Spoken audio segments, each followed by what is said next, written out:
Students, मैं Jyoti Saxena, assistant professor government MS college Bikaner से। आज हम 74वें संविधान संशोधन के बारे में डिस्कस करेंगे।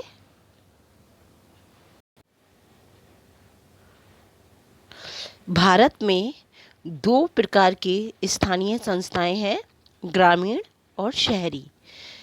ग्रामीण स्थानीय संस्थाओं को प्रभावशाली बनाने के लिए 73वें संविधान संशोधन के द्वारा उन्हें एक संवैधानिक दर्जा दिया गया। उसी प्रकार नगरीय शहरी स्थानीय संस्थाओं को प्रभावशाली बनाने के लिए 74वां संविधान संशोधन आया, जिसके माध्यम से हमने उसमें बहुत परिवर्तन किए। भारत की संसद ने 1992 में पारित और 1 जून 1993 से प्रवर्तित 74वें संविधान संशोधन के द्वारा संविधान में भाग 9A में द म्युनिसिपैलिटीज शीर्षक नाम से एक नया अध्याय जोड़ा। इस भाग के माध्यम से देश में नगरीय संस्थाओं को संवैधानिक दर्जा और मान्यता मिली। हमारे यहाँ 74वें संविधान संशोधन आने से पहले इसके लिए बहुत सारे प्रयास किए गए। जब राजीव गांधी प्रधानमंत्री थे तो उन्होंने केवल भारत में ग्रामीण स्थानीय संस्थाओं में सुधार के बारे में विचार प्रारंभ किए थे, लेकिन आगे चलकर उन्हें लगा कि गांवों के साथ साथ शहरी संस्थाओं का भी विकास जरूरी है और उन्होंने ग्राम के साथ शहरी विकास को भी शामिल करते हुए अपने प्रयास किए।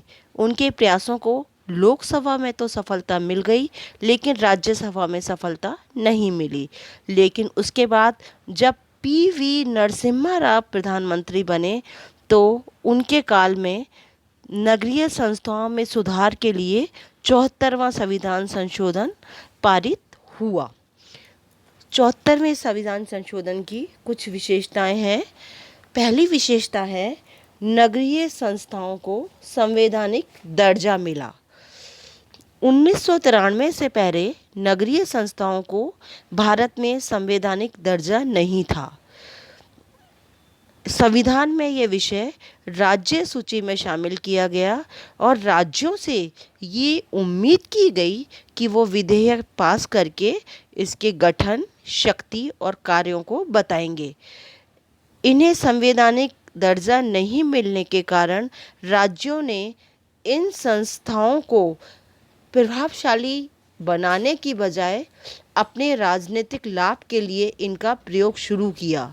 राज्य सरकार जब चाहे तब इन्हें भंग कर देती थी और जब चाहे तब इनके चुनाव करवा देती थी, लेकिन 74वें संविधान संशोधन के माध्यम से इन्हें संवैधानिक दर्जा मिला।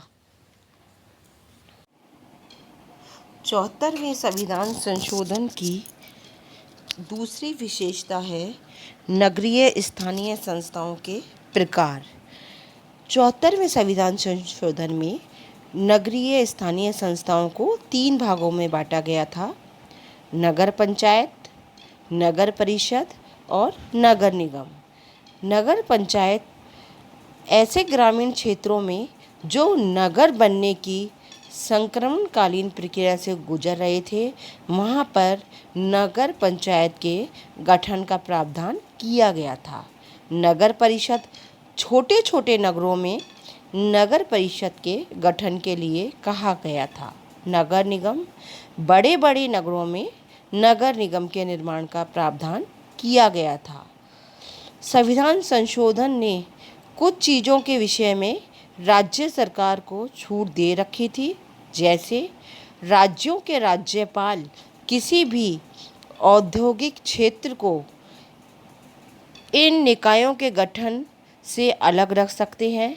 इसी प्रकार गांव से नगर बनने की संक्रमणकालीन प्रक्रिया छोटे व बड़े नगरों की परिभाषा, आय आदि के बारे में स्पष्टीकरण राज्य के राज्यपाल के द्वारा किया जाना अनिवार्य था। नेक्स्ट विशेषता है नगर निकायों का निर्माण।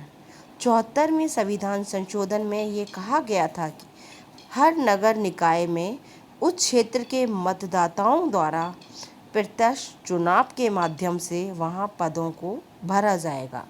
नगरीय निकाय वार्डों में बांटे जाते थे और वार्डों के प्रतिनिधि प्रत्यक्ष निर्वाचन के द्वारा निर्वाचित होते थे। राज्य विधानमंडल अधिनियम द्वारा नगरीय स्थानीय संस्थाओं में कुछ वर्गों के प्रतिनिधित्व की व्यवस्था कर रहा था, जैसे ऐसे व्यक्ति जिनके पास नगरीय प्रशासन का बहुत ज़्यादा अनुभव और ज्ञान हो, या उस क्षेत्र का लोकसभा और विधानसभा में प्रतिनिधित्व करने वाला प्रतिनिधि, या नगर निकाय के क्षेत्र की मतदाता सूची में राज्यसभा या विधान परिषद के सदस्य, या संविधान संशोधन अधिनियम 74वें की धारा 243 की उपधारा 5 के अधीन गठित की जाने वाली समितियों के अध्यक्ष। इस अधिनियम में यह भी प्रावधान था कि यदि नगरीय प्रशासन में विशिष्ट ज्ञान और अनुभव रखने वाले व्यक्तियों को सदस्यता दी जाती है तो उन्हें संबंधित निकाय की बैठक में मत करने का अधिकार नहीं होगा।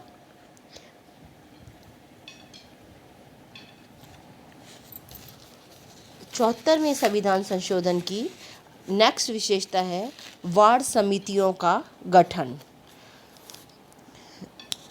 हमारे यहाँ केवल प्रतिनिधि प्रजातंत्र ही नहीं बल्कि सहभागी प्रजातंत्र भी है, और इसी उद्देश्य की प्राप्ति के लिए वार्ड समितियों का निर्माण किया गया।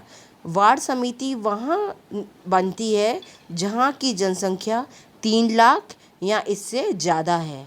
राज्य विधानमंडल पर यह कर्तव्य डाला गया है कि वो अपने राज्य में नगरीय स्थानीय संस्थाओं की समिति के गठन की प्रक्रिया, उनके कार्य, उनके उत्तरदायित्वों को निर्धारण करेगा। वार्ड समितियों के भौगोलिक क्षेत्राधिकार में आने वाले लोग वार्ड समिति के सदस्य होते हैं। इन वार्ड समितियों के अलावा भी और भी समितियों का गठन किया जा सकता है, लेकिन वो केवल राज्य विधानमंडल के द्वारा ही किया जाएगा। Thank you.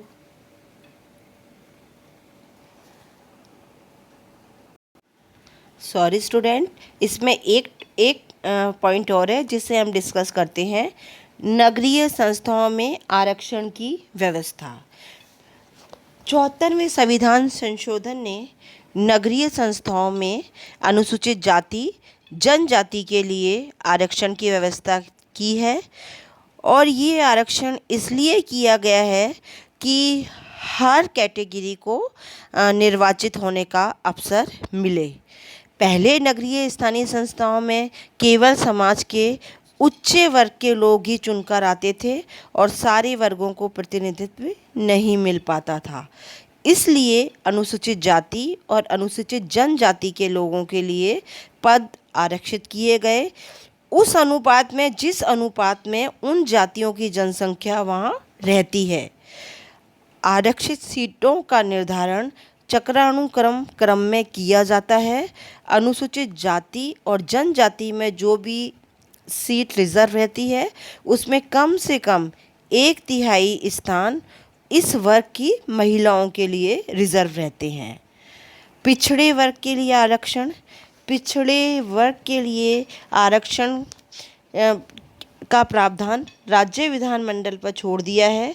वो चाहे तो नगरीय स्थानीय निकाय में पिछड़े वर्ग के लिए आरक्षण कर सकती है।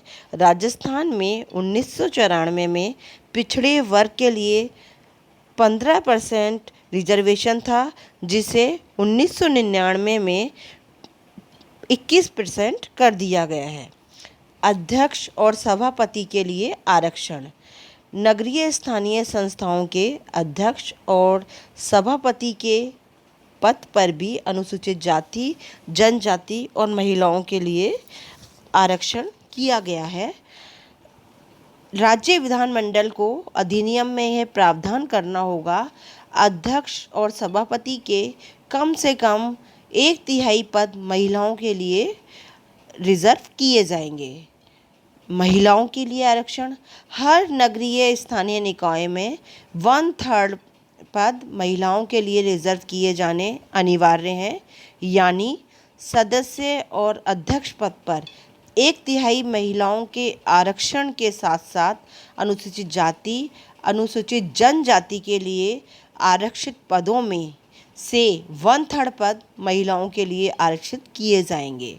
सबसे पहले बिहार में महिलाओं के लिए 50% आरक्षण की व्यवस्था की गई थी। राजस्थान में 2009 में महिलाओं के लिए 50% आरक्षण की व्यवस्था की गई है। Thank you.